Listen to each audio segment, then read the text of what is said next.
Honorable Minister would be aware that under the original Vidarbha package, 3 districts of Kerala were included. These were Wayanad, Palakkad and Kasaragod. Would the Minister be pleased to state the achievements of this package in the 3 districts, whether the Ministry will be making a special review on Wayanad, keeping in mind the massive setbacks faced by farmers due to the disaster that they faced in 2024?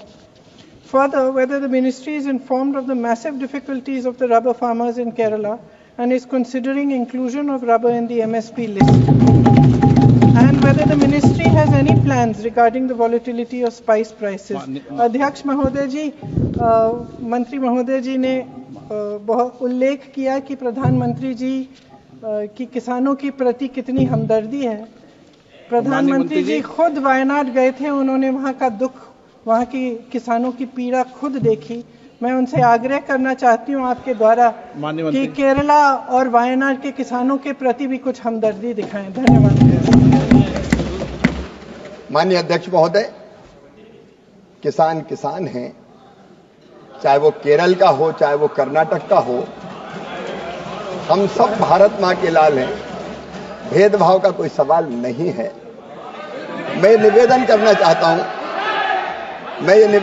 चाहता हूं कि जब ऐसी प्राकृतिक आपदाएं आती है तो हर एक राज्य को एसडीआरएफ के तहत केंद्र सरकार राशि आवंटित करती है, प्लानिंग कमीशन अनुशंसा करता है उसके अनुसार, और उसमें 75% हिस्सा केंद्र का होता है, 25% जो राशि होती है वो राज्य की होती है, और जब ऐसी प्राकृतिक आपदा आती है तो उस राशि का राज्य उपयोग करते हैं। लेकिन बावजूद इसके अगर कोई बड़ी प्राकृतिक आपदा अगर आती है तो फिर केंद्र सरकार भी विशेष टीम भेजती है।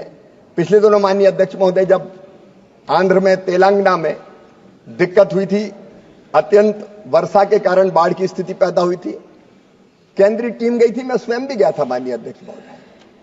वहां हमने स्थिति का आकलन किया था, केंद्रीय टीम ने उसकी रिपोर्ट भी सबमिट की थी, और उसके आधार पर फिर एनडीआरएफ के तहत और राशि राज्य सरकारों को निर्गत की जाती है। माननीय सदस्य ने बहुत महत्वपूर्ण सवाल पूछा, मैं जानकारी देना चाहता हूं कि केरल को भी एनडीआरएफ के तहत विशेष रूप से 138 करोड़ रुपए की राशि उपलब्ध कराई गई है, और मैं आश्वस्त करना चाहता हूं आपके माध्यम से माननीय सदस्य को कि बिना किसी भेदभाव के कहीं अगर संकट आएगा तो केंद्र सरकार राज्य सरकार के साथ खड़ी रहेगी।